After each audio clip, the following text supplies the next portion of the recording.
this one is asking about, hey, how do we know studios don't lie about the box office numbers?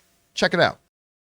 Hi, Jeffrey Hemphill here. Do you think that The Rock had a case to be made to have Warner Brothers audited to see if the box office numbers for Black Adam have been lowered to give Warner Brothers executives bonuses at the expense of both Black Adam and Zack Snyder universe?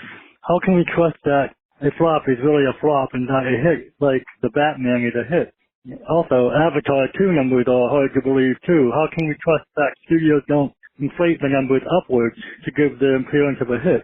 Thanks, and BOTF. And you know, this is a question that I actually have been asked a lot, and you see people asking a lot and bringing up and doubting and all that kind of stuff. Overall, it's like we hear about like box office numbers, right? Like Warner Brothers talking about how much Black Adam made, and The Rock trying to saying, oh, it's actually profitable. And you know, I remember when I actually made a little video about it, when Avatar 2, right before Avatar 2 came out, and in its first week, because like the first Avatar movie, which only opened to $75 million, Avatar 2 did not have a record-breaking opening weekend, and all these outlets started running, you know, woke Avatar, crashing and burning, it's a disaster, box office failure, blah, blah, blah. But in reality, it went on to become one of the biggest films of all time, and which initially started getting a lot of people questioning that, you know, Disney's lying about the box office numbers. And Jeffrey raises a good question. Like, how do we know what is stopping?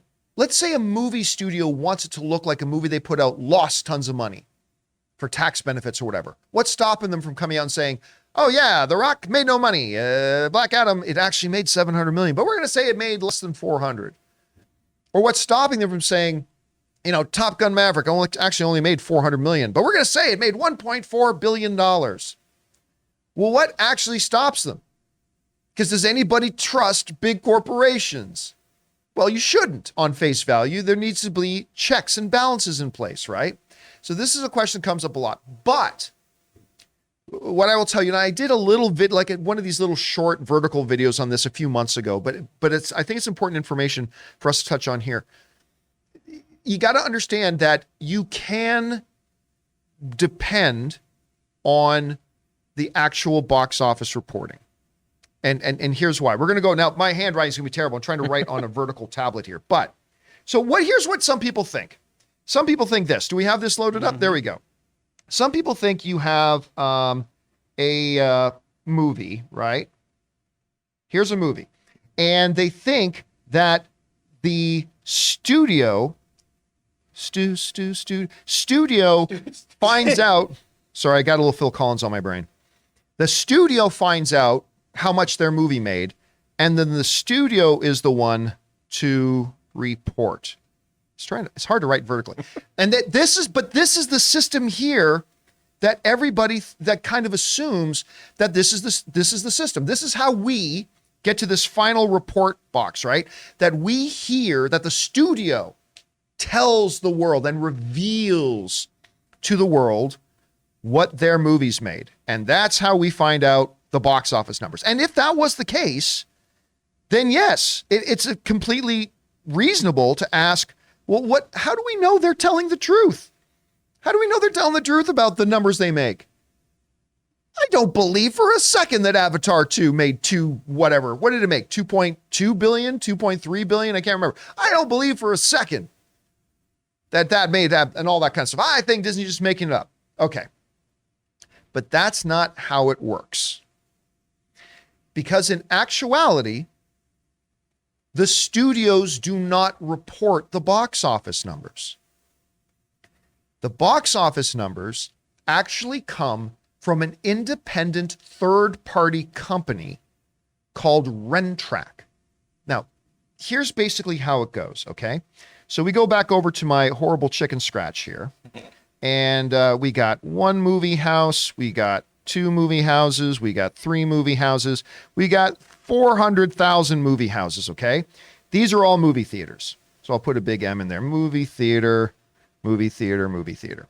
So what happens is movie theaters across the world, I'm oversimplifying it here. There are a few other little technicalities, but basically speaking, the movie theaters across the world, what they do is on a daily basis, every single day, they all send their financial box office ticket sales information to one company called Rentrack. All right. They independently. So there is no movie theater, there's no movie studio in between, right? Some people think the studios get it first. There's not. There's no line between. These individual movie houses and ticket sales companies, whether it's Fandango or Atom Tickets or AMC Online Tickets or whatever, they all report their numbers directly to Rentrack. And then Rentrack sends out the reports. They send reports to journalists. They send reports to the studios. They send reports to other industry companies and all that kind of stuff. Because you have to understand, these numbers are vital to the movie industry. This is where the movie industry gets all of its actual critical information from. And if anybody were to falsify that information, it would throw the entire industry into chaos. They are, in John Wick terms, Rentrack is the high table. Well, actually, the Rentrack is the marquee, whereas all the individual studios are the high table. And if any one of those members of the high table tries to mess with the system, all the other ones will take them out because that messes with the entire industry. So as we go back and look at Rentrack here again, what Rentrack will do, because that information that they have is so important, they will themselves go back and audit the movie theater reporting numbers. And they will cross-reference all the various things. It's like, how come this movie theater here is saying that, I don't know, Pooh, Blood, and Honey made $32 million when this movie house over here is saying it only made $61,000. So what Rentrack then has to do is they act like, what's the name of the girl in John Wick 3? Is she a harbinger?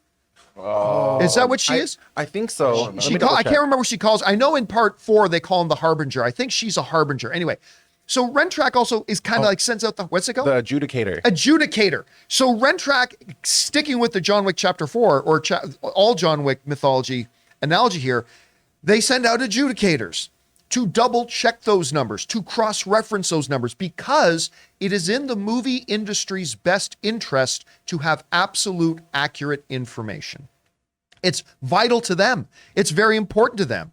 So if one studio found out another studio was messing with that system and threatening the entire pipeline of data that the entire industry is based on, there would be hell to pay. There would be massive, massive hell to pay. So when asking the question, how do we know that Warner Brothers didn't underreport the box office of Black Adam? How do we know that Disney didn't over-exaggerate the numbers of Avatar 2? How do we know that Ant-Man and the Wasp: Quantumania didn't make $500,000? How do we know the studios didn't lie? Because again, it's not the studios that report it.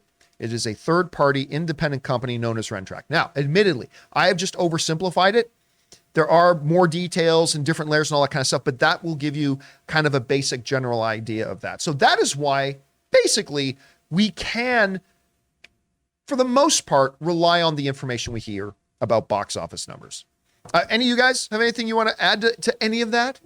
Taylor doesn't believe it. He's like, I'm doing the math. I'm telling you, Pooh, Blood, and Honey made millions. Pooh million. Pooh million. The Pooh million. Anyway, guys, question is for you. What do you think about that? Have you had those thoughts before? Do you kind of believe in the system? Whatever you guys think, jump down into the comment section below and let us know your thoughts. Guys, we want to thank a sponsor of this video, Rocket Money. The average person has around 12 paid subscriptions. Think about that. If you think you're only subscribed to a handful of services, you might want to double check. With Rocket Money, you can quickly identify and cancel all of your unwanted subscriptions. Rocket Money, formerly known as Truebill, is a personal finance app that finds and cancels your unwanted subscriptions, monitor your spending, and helps you lower your bills all in one place. Rocket Money will quickly and easily identify your subscriptions for you so you can stop paying for the ones you don't want and don't even use. Simply find the subscription you don't want and press cancel, and Rocket Money will cancel it for you. No more long hold times with customer service or tedious emailing back and forth. Rocket Money makes canceling subscriptions as easy as the click of a button. My wife Ann and I moved out of Burbank 2 years ago, and one of the first things I discovered when I loaded up Rocket Money was that I was still paying for a gym membership I haven't even been to in Burbank in 2 years. So stop throwing away your money. Cancel unwanted subscriptions and manage your expenses the easy way by going to rocketmoney.com/Campea. That's rocketmoney.com/Campea. rocketmoney.com/Campea.